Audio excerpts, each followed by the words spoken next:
नमस्कार, आप हैं रोहित के साथ। मध्य प्रदेश हाई कोर्ट ने धार स्थित भोजशाला कमाल मौलाना मस्जिद को लेकर ऐतिहासिक फैसला सुना दिया है। हाई कोर्ट की इंदौर खंडपीठ ने कहा है कि यह मां सरस्वती का ही मंदिर है।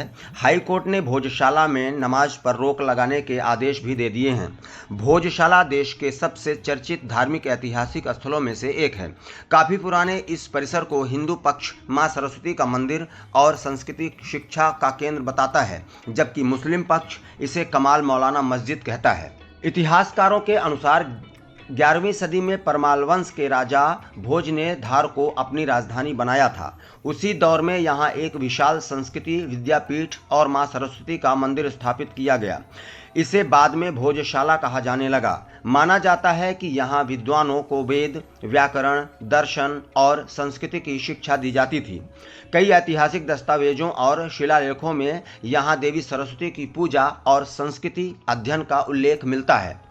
एक रिपोर्ट के अनुसार परिसर में आज भी संस्कृति शिलालेख, देवी देवताओं की आकृतियां, हवन कुंड और मंदिर शैली के स्तंभ मौजूद हैं। इतिहासकारों के अनुसार 1305 ईस्वी के आसपास अलाउद्दीन खिलजी के शासनकाल में मालवा पर मुस्लिम आक्रमण हुआ।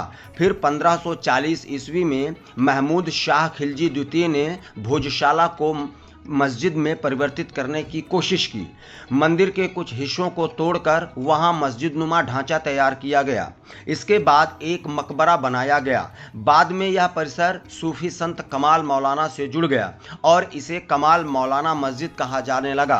हालांकि ऐतिहासिक अभिलेखों में यह भी पाता है कि मौलाना की मौत 2 शताब्दियों से भी अधिक समय पहले सन 1310 ईस्वी में हो गई थी। तो फिर ये विवाद बढ़ा कब? अक्सर की तरह यह विवाद अंग्रेजों के ज़माने में बढ़ा। जैसा कि अंग्रेजों का एक नियम कायदा हुआ करता था कि 2 धर्मों को लड़ाकर अपनी फूट डालो और राजनीति करो की नियति के तहत इन्होंने इसे हिंदू मुस्लिम का एंगल देकर दोनों को लड़ाने की कोशिश की। ब्रिटिश शासनकाल में इस स्थल को संरक्षित स्मारक घोषित किया गया। 1902-3 में पहली बार भोजशाला नाम आधिकारिक रूप से सामने आया। बाद में यहाँ पूजा और नमाज को लेकर अलग अलग व्यवस्थाएं स्थापित की गईं। वर्ष 2003 में भारतीय पुरातत्व सर्वेक्षण यानी कि ASI ने व्यवस्था तय की कि मंगलवार को हिंदू पूजा करेंगे और शुक्रवार को मुस्लिम समुदाय नमाज पढ़ेगा। यही व्यवस्था लंबे समय तक लागू रही। 2024 में हाई कोर्ट के आदेश पर ASI ने सर्वे किया।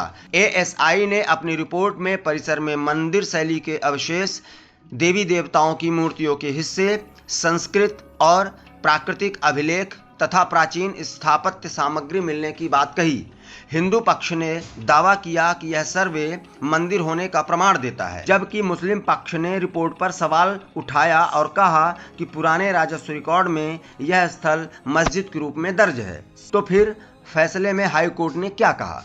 मध्य प्रदेश की हाई कोर्ट की इंदौर खंडपीठ ने 15 मई को अपने ऐतिहासिक फैसले में कहा कि भोजशाला का धार्मिक स्वरूप देवी वाग्देवी सरस्वती के मंदिर का है और यहाँ हिंदू पूजा की परंपरा कभी समाप्त नहीं हुई। अदालत ने 2003 के उस आदेश को भी रद्द कर दिया जिसमें मुस्लिम समुदाय को नमाज की अनुमति दी गई थी।